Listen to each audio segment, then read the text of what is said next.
réfugiés chrétiens sont revenus dans leur village pour célébrer Noël.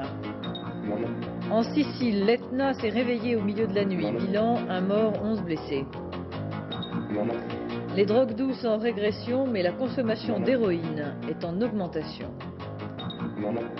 Target les loue entre eux. Les derniers films sortis sur nos écrans ne sont pas exactement des bleuettes. Mesdames, Messieurs, bonsoir. Passer Noël chez soi, le vœu le plus cher de tout un chacun. Mais quand on est dans un pays en guerre, c'est parfois impossible. Pourtant, des chrétiens du Sud-Liban, évacués depuis des mois, ont choisi de revenir dans leur village. 10 000 réfugiés ont ainsi célébré Noël sous la surveillance des milices musulmanes dans la région de Saïda.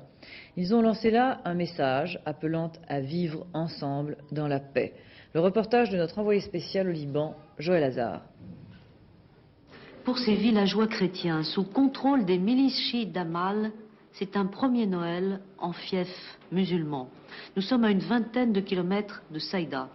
Ces chrétiens d'Orient qui s'apprêtent pour la fête sont un exemple unique au Liban. Ils avaient fui leur village en avril dernier, pendant les combats qui opposaient milices musulmanes et chrétiennes dans la région libérée par Israël. Ils ont regagné leur maison, retrouvé leur église, malgré la débâcle des milices du camp chrétien. Ils ont choisi de coexister avec leurs frères musulmans en dépit des préjugés, en dépit des contraintes. Isolés en terre musulmane, ils ont fait le pari de survivre, malgré tout, là où ils sont nés. Jarjou, un village mixte, chiito-chrétien, sur le front du Sud-Liban, de l'autre côté, les milices chrétiennes pro-israéliennes. En ce jour de Noël, les canons se sont tus, relayés par ces simples chants d'espoir. Cette poignée de Grecs catholiques refuse la division. Ils ne se sont pas ralliés aux milices pro-israéliennes de l'autre bord, même si elles se battent au nom des chrétiens. Après la messe, la petite communauté chrétienne recevra les vœux des voisins chiites. Une unité fondée sur la crainte de l'ennemi d'en face, mais qui n'en demeure pas moins une image de salut en cette journée de la Nativité au Liban.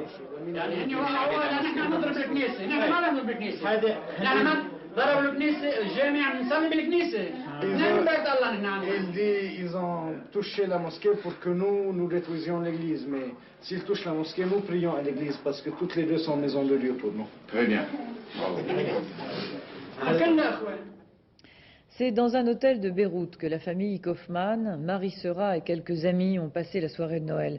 Nous sommes venus pour que Jean-Paul sente la présence de ceux qui l'aiment. C'est la première fois depuis 15 ans que nous ne passons pas Noël ensemble, a expliqué Joël Kaufmann. Elle a exprimé l'espoir que son mari serait bientôt rendu au sien. Il va bien finir par sortir, dit-elle, sans avoir reçu cependant encore la moindre assurance.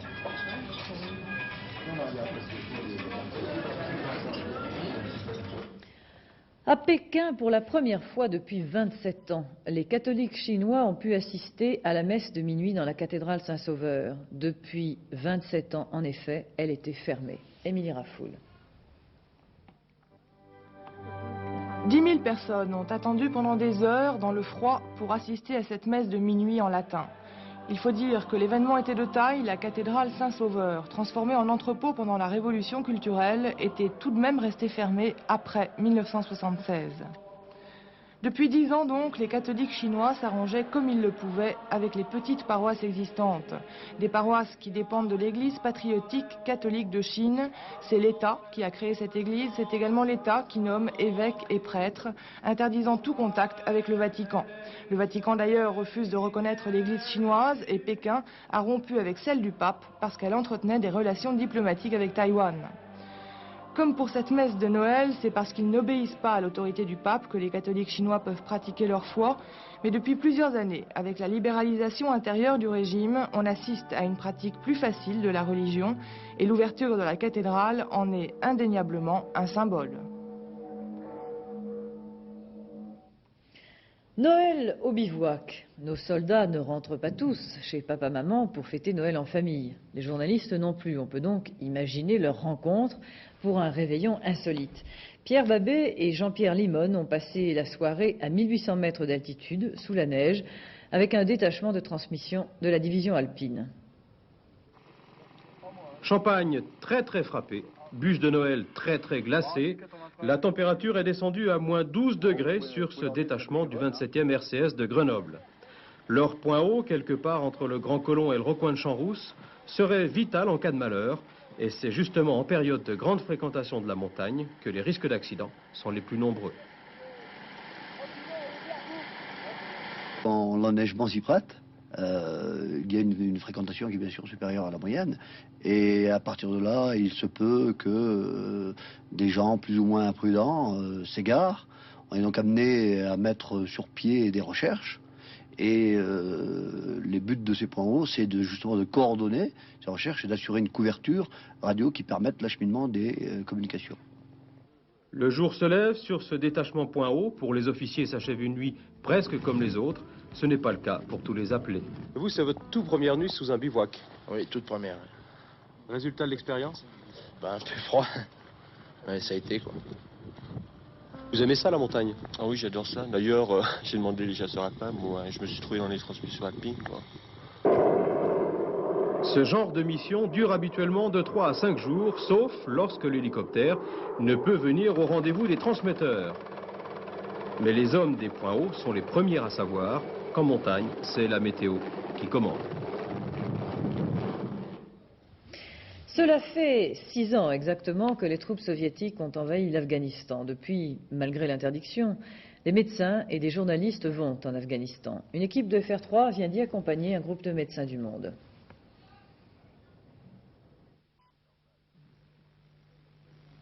Cet homme a été blessé par balle. Le projectile a traversé la jambe et la plaie est très infectée. Les infections graves sont fréquentes. Il faut 1 à 5 jours de marche pour convoyer les blessés vers ce petit hôpital construit avec l'aide financière de Médecins du Monde. Autres blessures provoquées par la guerre, les brûlures et les fractures. En plus, le manque d'hygiène et les carences diverses favorisent de graves maladies parasitaires et infectieuses, telles la rougeole et la tuberculose. Chantal Habert et ses collègues sont confrontés à de nombreuses difficultés. Par exemple, la langue. Ici, on parle le pachtou, une langue très difficile. Il faut des interprètes qui souvent ne peuvent traduire qu'en anglais. Pour réussir, les médecins doivent donc cumuler solidité professionnelle et maturité personnelle. À cela, bien sûr, s'ajoute une passion pour l'Afghanistan. Je crois qu'il y a plusieurs sortes de malades. Il y a des gens qui ont besoin de voir des médecins mais qui ne sont en fait pas en réalité malades. Mais ça fait plusieurs années qu'ils n'ont pas vu de médecin pour certaines régions. Et ils ont un besoin de médicaments qui est en fait plus un besoin d'espoir qu'autre chose. Et puis il y a par contre des blessés beaucoup plus graves, c'est-à-dire que comme on est actuellement dans une période d'offensive assez intense, il y a pas mal de blessés par balle ou autre chose. Et là, ça demande beaucoup de soins. L'intendance suit. Est-ce que vous avez assez de matériel pour travailler avec eux? L'intendance est pas évidente, mais on s'occupe des commandes au Pakistan et on arrive à peu près à réaliser ce que l'on veut. Le séjour de Chantal Habert en Afghanistan va durer 2 mois. Mais après cela, d'autres viendront poursuivre l'action entreprise. Pour Chantal Habert, le travail ne s'arrêtera pas là. La devise de Médecins du Monde n'est-elle pas soigner et témoigner? Le ton monte entre le Mali et le Burkina Faso qui se disputent une zone mitoyenne. Le Mali a annoncé ce soir qu'il avait lancé une contre-offensive armée pour chasser ses voisins de la zone litigieuse. Les communiqués militaires de part et d'autre sont contradictoires quant au bilan. Il y aurait une dizaine de morts. Et puis une information que nous avons apprise juste avant le début de ce journal, en Afrique du Sud. 40 morts dans un affrontement entre tribus rivales près de Durban. Affrontement entre les Zoulous et les Pondos. Les Zoulous et les Pondos qui habitent des régions voisines. Les Zoulous, connus pour leur tradition guerrière, sont, avec 5 millions, la tribu la plus nombreuse d'Afrique du Sud. Pour le moment, on ignore et les détails de cet affrontement et surtout la cause. En Sicile, l'Etna s'est réveillé au beau milieu de la nuit de Noël, provoquant l'effondrement d'un hôtel. Bilan, 1 mort, 11 blessés. La dernière éruption sans victime date de mai 1983. Anne Rongère. Les Siciliens l'appellent le bon géant quand il sommeille, la vipère lorsqu'il se réveille. Et cette nuit, l'Etna s'est réveillé. Une faille s'est ouverte à 2700 mètres d'altitude. D'abord une fine pluie de cendres, puis une coulée de lave de 4 km de long sur 400 mètres de large. Mais contrairement à l'éruption de 1979, ce n'est pas la lave qui a tué. Cette nuit, l'éruption avait été précédée d'un tremblement de terre de 7 degrés sur l'échelle de Mercalli qui en compte 12. Un séisme qui a littéralement coupé en deux cet hôtel construit sur le flanc du volcan et où une trentaine de personnes venues visiter l'Etna passaient la nuit de Noël. Alertés par les secousses préliminaires, la plupart ont pu s'enfuir, mais il y a eu un mort et 2 blessés graves. Ce soir, les autorités affirment qu'il n'y a plus aucun danger pour les habitants, car la coulée de lave semble se diriger vers une région inhabitée.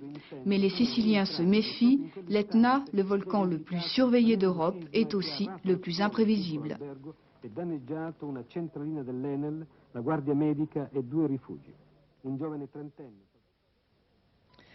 La consommation d'héroïne est en augmentation en France. Telle est la principale conclusion du rapport annuel de Trait d'Union, une association de lutte contre la toxicomanie. Phénomène nouveau, la prise directe de drogues dures, sans passage par les drogues douces. Hélène Rizacher a rencontré des jeunes pris en charge par Trait d'Union et qui veulent s'en sortir. Je commençais très tôt, à 16 ans. Enfin, bon, moi j'étais complètement paumé, quoi. Et c'était quoi que tu prenais? De l'héroïne, enfin, je crois que... Ouais, de l'héroïne, point, parce que bon, j'ai pris des tas d'autres drogues, mais... c'est l'héroïne, quoi. Et maintenant, plus rien? Bah non, là. Je veux dire, ma démarche, c'est d'arrêter, quoi. Enfin bon, j'ai envie d'arrêter. 15% des toxicomanes commencent d'emblée par l'héroïne sans avoir jamais pris le moins de produits auparavant, ni hashish, ni alcool, ni médicaments. Et en plus, lorsque l'on fait une analyse un peu plus fine de ce chiffre, on s'aperçoit que les garçons sont en fait 12%, mais les filles 27%. Et ça, c'est un chiffre colossal. Et l'année 85 bat tous les records de saisie d'héroïne. 280 kilos en tout contre 210 l'an dernier. Mais si la lutte contre la drogue passe par la répression, il s'agit aussi de prévenir et de prendre en charge. L'association du Trait d'Union reçoit chaque année plus de 20 000 personnes, toxicomanes ou non. Au centre, on organise des entretiens individuels, gratuits et anonymes avec un psychothérapeute. Les plus motivés des toxicomanes ont la possibilité de vivre en pavillon de post-cure. 2 médecins présents en permanence sont à l'écoute des pensionnaires. Règles de vie, pas de drogue, pas d'alcool, pas de violence. Des psychothérapeutes visitent également les toxicomanes en prison, car bien souvent, c'est là qu'atterrissent les plus démunis, transformés en voleurs pour acheter leur dose. Stéphane, sorti depuis peu de prison, fait partie de ceux qui veulent en sortir. Il faut que je travaille, quoi. Enfin... Tu as une idée de ce qui fait que tu as commencé à te droguer? Oui, c'est suite à un tas de problèmes familiaux qui ont commencé à me faire voir le quotidien très difficilement supportable, je pense. Ouais. Et bon, bah, l'opportunité, ça a été qu'il y ait de la défonce à ce moment-là, et que je me suis jeté là-dessus comme, je sais pas, un naufragé sur une bouée. Enfin bref, après j'ai connu l'héroïne, et puis là-dedans, les problèmes étaient moins violents dans la mesure où je les oubliais, et puis je me suis noyé là-dedans complètement. Il ne faut pas s'imaginer qu'il n'y a que les jeunes qui se droguent. Les adultes aussi se droguent, ou quand ils ne se droguent pas, trouvent des attitudes de défense qui équivalent bien la toxicomanie. 4 millions d'adultes qui tous les soirs prennent des médicaments pour dormir, ce n'est pas négligeable. Sans compter les drogués du travail, les drogués du loto sportif, et ainsi de suite. Bon, alors évidemment, il y a des drogues qui sont plus aliénantes ou moins aliénantes que d'autres. Mais ce qui est certain, c'est que c'est vrai que le monde dans lequel nous vivons ne porte pas vraiment l'optimisme. Mais même si le pessimisme est de rigueur, même si la drogue n'est pas près de disparaître, on fait la fête. Réveillons au pavillon thérapeutique de Gennevilliers. Ces jeunes qui veulent se reconstruire apprennent ici, en pleine ville, à échapper à la tentation de la drogue. Moi, j'ai l'impression de changer subtilement par rapport à ma relation, par rapport à la défonce, quoi, en fait. Je sais que j'irai pas me défoncer s'il y a autre chose que de la défonce autour de moi. Et pourtant, tant qu'ils ne sont pas réellement installés dans la vie, avec un travail, un logement, une véritable autonomie, ces jeunes restent fragiles. Arrêter la course aux armements des jouets. Rambo n'est pas le héros, on l'entend, de tous les Américains. Une petite minorité dénonce en ces termes sa violence. Hier soir, quelques anti-Rambo sont allés manifester, entre autres, devant la maison de Sylvester Stallone, le comédien qui a incarné Rambo, pour protester contre les jouets guerriers et la mise en vente bientôt d'un petit personnage représentant le fameux héros dernier guerrier qui enthousiasme les Américains. Ces manifestations n'émeuvent pas les producteurs de cinéma, car la violence fait plutôt recette. Témoin le dernier film d'Arthur Penn, l'auteur de Bonnie and Clyde. Target raconte l'histoire d'un adolescent qui retrouvera le dialogue avec son père par l'entremise explosive de la CIA, comme en témoignent ces images.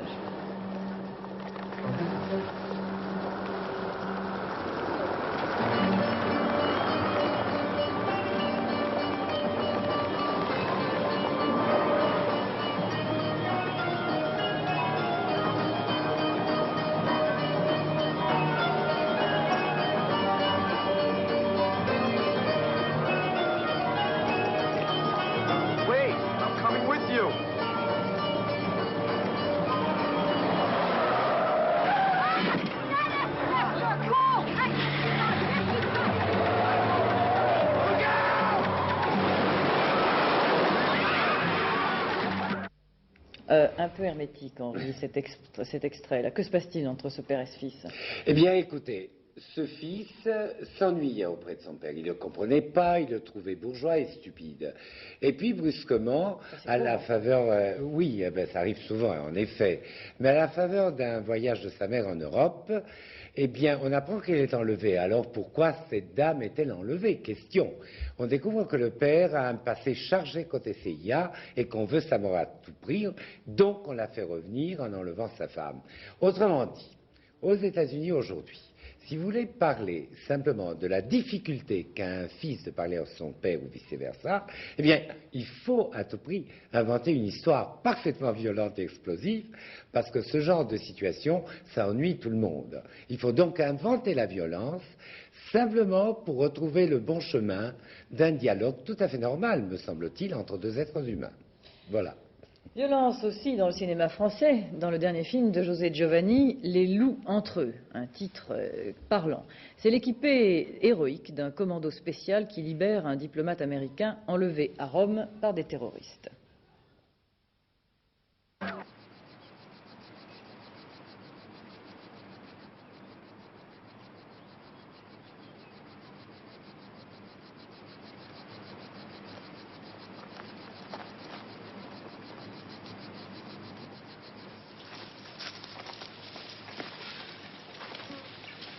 Bonjour. Bonjour. J'ai lu un article sur toi dans une revue. Ah oui, on avait fait ça avec des copains. C'était pour un film. Ouais.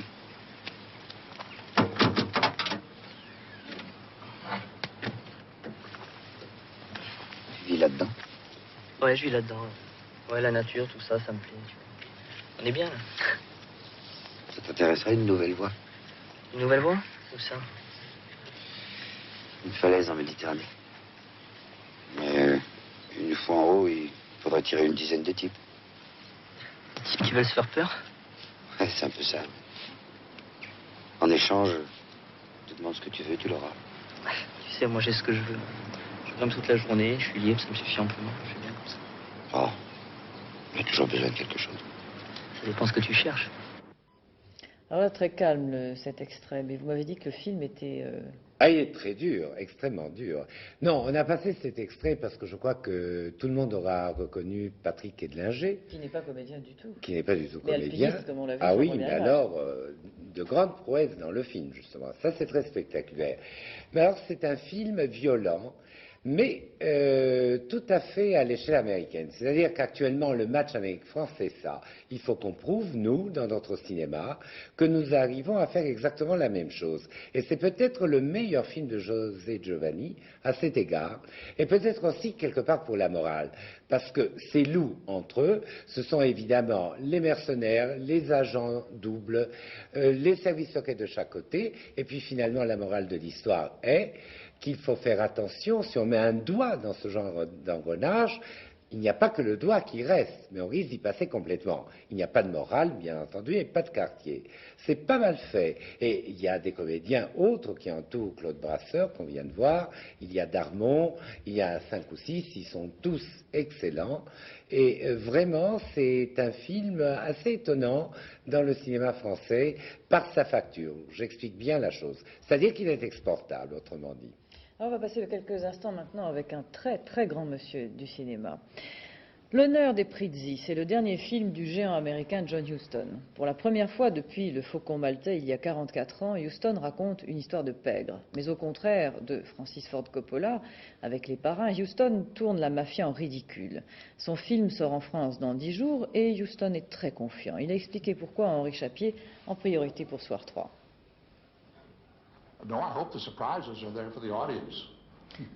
J'espère que c'est le public qui sera surpris. C'était un très très bon livre et un très bon film.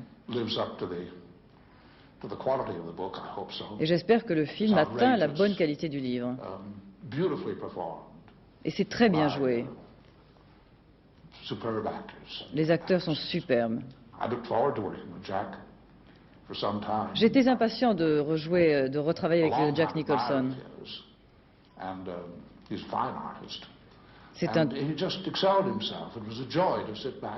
C'était vraiment formidable de travailler avec lui. Il a été au meilleur de lui-même.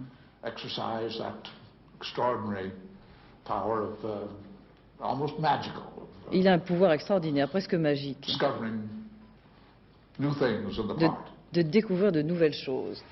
Alors, Jack Nicholson, John Huston, c'est une distribution formidable, ça, quand même. Ah oui, ça c'est la bombe cinématographique du début de l'année. Et comment Huston se moque-t-il de la mafia? Eh bien, là, il a vraiment du courage, parce qu'il tourne en ridicule, en effet, cette mythification des Corleone qu'avait faite Coppola. Ce n'est pas tout à fait le même sujet. Il s'en moque parce que, finalement, il trouve qu'aux États-Unis, aujourd'hui, tout se passe au grand jour. Alors, on ne distingue plus qui fait partie de la mafia et qui est dans l'ordre établi. Voilà. Et évidemment, à l'intérieur de ça, il y a inévitablement des histoires d'amour et des histoires d'amour d'agents, de tueurs.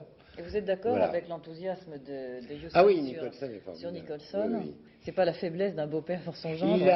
Justement, il en avait parlé, là on n'a pas pu tout passer, il en avait parlé parce que dans le film, il joue d'ailleurs avec Angelica Houston, qui est la propre fille du metteur en scène. Mais ce qui est remarquable, c'est ce metteur en scène, l'un des plus grands du monde, bon, qui nous reste en tout cas, et qui dit, au fond, moi j'étais là, je regardais, j'ai rien fait pratiquement. Oui. Le temps demain. Coup de froid partout, beaucoup de nuages avec de la neige au-dessus de 1000 mètres. Ce temps gagnera l'est au cours de la journée. Il sera suivi d'une alternance d'éclaircies et d'averses. Les températures, on s'en doute, seront en baisse partout. C'est fini pour le Noël au balcon.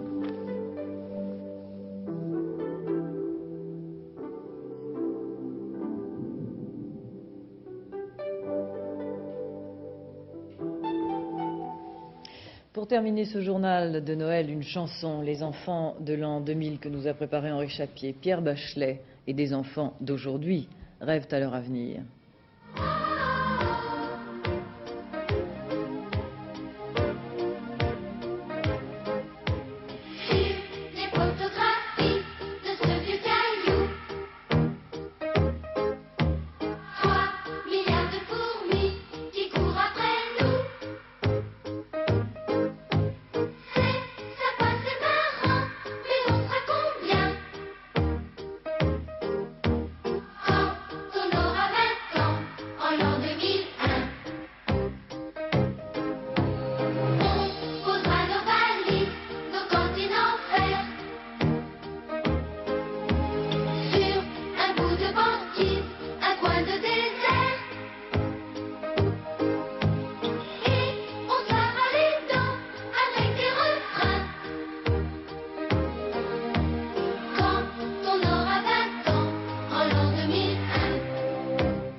J'aurai les cheveux blancs, je serai vieux demain.